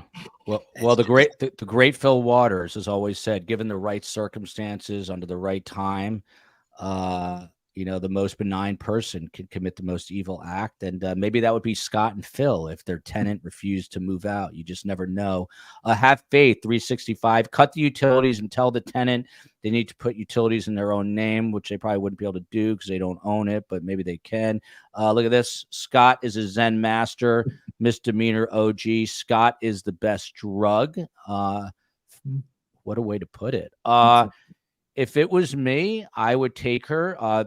By the way, they're on a massive cliff overlooking LA. I would toss her off the cliff, but that's just me. Scott Duffy, as we close out, and I don't mean to rush everyone, but again, I do answer to a higher authority, which Fil Waters has given me permission to do on Fridays. Love Phil's passion, by the way, right here. Some people have asked, Scott Duffy, how about this? People have asked, is mental illness on the rise since COVID? What do you think of that? And your final thoughts on this beautiful Friday, Scott? COVID has done a lot of things to people. So it seems like there's a uptick in no patience, no love, no respect. And I think that's been the uptick before COVID, but it seems like COVID flipped that switch pretty quick. I'm still not sure. I just don't know what it is. So to think positive for this weekend, I think it's going to be a rainy weekend. I have absolutely no plans but to chill, no classes. I do have some assignments to grade, so to any student that might be watching, I'll get those assignments, those grades will be in. So if you haven't gotten it in, get it in. Who are your Philadelphia Eagles playing and your Philadelphia Phillies? Ooh, yeah. So the Phillies Saturday, right? They'll be in Georgia. They'll be in Atlanta, fighting the wherever So I'm doing. Well, you have that on a rainy Saturday. You can watch that. Yep. So, and the Eagles, they're perfect so far. So, are you a bigger Phillies fan or bigger Eagles fan? I think I'm bigger Phillies. My youngest turned me into a pretty good. So I was at the game, as you could see. And yeah, have you ever been in a brawl? Have you ever been in a brawl at either a Phillies or an Eagles game? Because there's like 75 game. No, okay, no. Very good. And I haven't seen it either around me, other than on news programs. But no. Yeah. For those who do not know, Philadelphia's fans are notorious for liking to brawl. Boston Sarah, this is the best true crime show. Proudly addicted to STS. Thank you. I would actually watch the Super Bowl if STS was on it. Beth D, I just followed you on IG, Joel. By the way, if you can support us on Patreon or YouTube, we'd really appreciate that. And if you can't do that, you're helping us a lot. Please give us 5 stars on Apple Podcasts. That goes a long way for us. This one I'm partial to, and I'll tell you why after you read it. From El Sabe. I love listening to you all, but mostly you, Joel. I could listen to you for hours. You have talent. That's why I like this comment. But I would have to say that Scott and Phil are probably a lot more interesting than me. Fil Waters, your plan, and then I'm going to try to, once Phil is done, I'm going to say goodbye, and I'm going to try to roll the closing animation all by myself without the COE's help. Fil Waters, your final thoughts on this beautiful Friday. I know you're getting ready to leave the Big Island soon, and I know you're not happy about that. How's all that progressing? We will be back in Texas around the 1st of November, and we will be spending our time there. So we've been very blessed. We always say that we have the best of both worlds. And now we discussed that we work in Texas, but we live in Hawaii. So we're very blessed to be here. And, we've had some pretty intense discussions today about some intense things. And, I'm always interested at reading people's comments about how they deny the obvious and try to explain things that are unexplainable except in one way. So anyway, all those people, as I've said before, I still love them, still praying for them. In fact, I did this morning, as a matter of fact. And so tonight is Bible study. Tomorrow night is pizza night. And I'm picking up my Ferrari in the morning, by the way, and bringing it home. So that's the old Ferrari. That's the red Ferrari. That's the 308. Yep, the one that's here. And by the way, I think I'm correct. You were talking about the biggest Super Bowl halftime show? Yes. I believe it was, what's her name? Rihanna. Yeah. Rihanna. I believe it was her in all her pregnancy. Yeah. And you remember the wardrobe malfunction, but let me tell you something. And by the way, my wife is sending me hate texts that I got to get out of here. About the wardrobe and Janet Jackson and wardrobe. But I still believe that actually happened. That happened in Houston. Yeah. By the way, I still think that Great Scott, your True Crime Phil, would double the numbers of any of those shows. I dare any executive running the Super Bowl to contact us. I guarantee you it would double, if not. Well, you know what? If Scott and I got together and we put a rap together, that would probably enhance the curiosity. Anyway. Yes, it would. Well, listen. On that note, before my wife sends me divorce papers. Love you, America. Love you, Houston. Love you, the big island of Hawaii.